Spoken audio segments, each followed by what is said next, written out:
कल्पना चावला अंतरिक्ष में जाने वाली पहली भारतीय मूल की महिला थी। इन्होंने अपने जीवन में 2 बार स्पेस मिशन की उड़ान भरी। पहली उड़ान तो सफल रही, लेकिन दूसरी बार स्पेस से लौटते समय कुछ ऐसा हुआ जिसने स्पेस शटल और उसमें सवार अंतरिक्ष यात्रियों को पहले आग के गोले में और फिर इतिहास के पन्नों में तब्दील कर दिया। आज की वीडियो में हम कल्पना चावला के जीवन और एक अंतरिक्ष यात्री के तौर पर उनके योगदान के बारे में विस्तार से जानेंगे।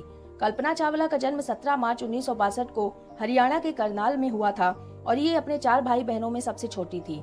इनके पिता का नाम बनारसी लाल चावला और माता का नाम संज्योति चावला था। कल्पना चावला का पाकिस्तान से भी गहरा नाता रहा है, क्योंकि उनका परिवार पहले पाकिस्तान में ही रहता था, लेकिन बंटवारे के समय हरियाणा के करनाल में आकर बस गया था। कल्पना चावला ने अपनी प्रारंभिक शिक्षा टैगोर बाल निकेतन से पूरी की है और इसके बाद 1976 में कल्पना ने पंजाब इंजीनियरिंग कॉलेज से एरोनॉटिकल इंजीनियरिंग में बैचलर की डिग्री हासिल की। हालांकि जब कल्पना 8वीं में थी तो उनके पिता उन्हें डॉक्टर या टीचर बनाना चाहते थे, लेकिन वो बचपन से ही अंतरिक्ष में उड़ने के सपने देखा करती थी। इसलिए उनके पिता ने उनकी बात नहीं टाली और उन्हें एरोनॉटिकल इंजीनियरिंग कराई। ग्रेजुएशन करने के बाद कल्पना चावला अपने सपनों को साकार करने के लिए 1982 में अमेरिका चली गईं। 1984 में उन्होंने टेक्सास यूनिवर्सिटी से एरोस्पेस इंजीनियरिंग में मास्टर किया और साल 1988 में उन्होंने कोलोराडो यूनिवर्सिटी से पीएचडी की डिग्री हासिल की। कल्पना चावला ने 1988 से ही नासा के लिए काम करना शुरू कर दिया था। साल 1991 में उन्हें अमेरिका की नागरिकता भी मिल गई थी और फिर दिसंबर 1994 में उनकी काबिलियत को देखते हुए नासा ने उन्हें अंतरिक्ष यात्रियों के 15वें समूह में शामिल कर लिया। 1996 में ही अपने पहले स्पेस मिशन के लिए उन्हें विशेषज्ञ और प्राइम रोबोटिक आर्म ऑपरेटर के रूप में नियुक्त किया गया और 19 नवंबर 1997 को कोलंबिया स्पेस शटल ने अमेरिका के कैनेडी स्पेस सेंटर से उड़ान भरी, जिसमें कल्पना चावला सहित 6 क्रू मेंबर भी सवार थे। इस मिशन को STS-87 नाम दिया गया और इस मिशन के दौरान उन्होंने स्पेस में 15 दिन बिताए और 5 दिसंबर 1997 को ये स्पेस शटल धरती पर सफलतापूर्वक वापस आ गया। इसके बाद वो अंतरिक्ष में जाने वाली पहली भारतीय मूल की महिला बन गयी।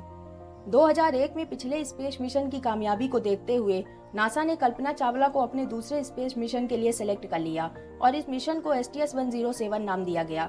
लेकिन कोलंबिया स्पेस शटल में बार बार आ रही खराबियों के कारण यह मिशन 3 सालों तक अपनी लॉन्च डेट से आगे बढ़ता रहा और अंततः 16 जनवरी 2003 को कोलंबिया स्पेस शटल ने फ्लोरिडा के कैनेडी स्पेस सेंटर से अपनी 28वीं और आखिरी उड़ान भरी।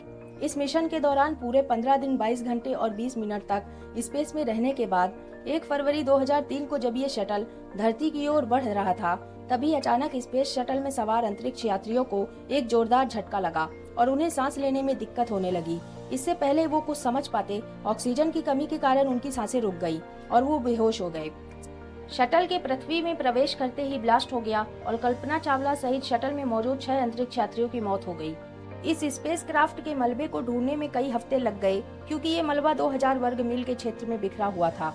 नासा को कुल 84,000 टुकड़े मिले, लेकिन फिर भी ये पूरे शटल का 40% ही था। इस भयानक हादसे के बाद शटल कार्यक्रम पर 2 साल के लिए रोक लगा दी गई। सारी दुनिया यही समझती रही कि कहीं न कहीं क्रू मेंबर्स से ही गलती हुई है, लेकिन नासा की जांच में सामने आया कि यह पूरा हादसा इंसुलिन फोम के कारण हुआ है। दरअसल फोम का एक बड़ा टुकड़ा शटल के बाहरी टैंक से टूट गया और स्पेसशिप का विंग भी इस कारण टूट गया। बाद में पता चला कि छेद के कारण बाहरी वातावरण की गैसें शटल के अंदर आने लगी। इससे सेंसर खराब हो गए और यह शटल दुर्घटनाग्रस्त हो गया। फोम में खराबी होने की बात पहले ही पता थी, लेकिन फिर भी इसके इस्तेमाल को जारी रखने के लिए नासा को जिम्मेदार ठहराया गया और 2011 में स्पेस शटल प्रोग्राम को हमेशा के लिए बंद कर दिया गया। कल्पना चावला ने अपने पहले और दूसरे स्पेस मिशन को मिलाकर स्पेस में कुल 30 दिन 14 घंटे और 54 मिनट बिताए थे। 5 फरवरी 2003 को भारत सरकार ने उनके अभूतपूर्व योगदान को देखते हुए ये घोषणा की कि इसरो मौसम संबंधी जितने भी उपग्रह स्पेस में भेजेगी उसके नाम कल्पना सैटेलाइट होंगे। इसके अलावा नासा ने भी कल्पना चावला की याद में एक सुपर कंप्यूटर बनाया और मंगल ग्रह पर एक पहाड़ी का नाम भी कल्पना के नाम पर रखा। कल्पना चावला ने कहा था कि मैं अंतरिक्ष के लिए ही बनी हूँ और हर पल अंतरिक्ष के लिए ही बिताया है और इसी के लिए ही मरूंगी, और कुछ ऐसा ही हुआ भी।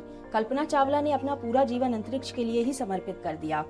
आज का सवाल है कि नासा की स्थापना कब हुई थी? इस सवाल का सही जवाब कमेंट बॉक्स में जरूर बताएं और वीडियो अच्छी लगी हो तो वीडियो को लाइक और चैनल को सब्सक्राइब करना ना भूलें।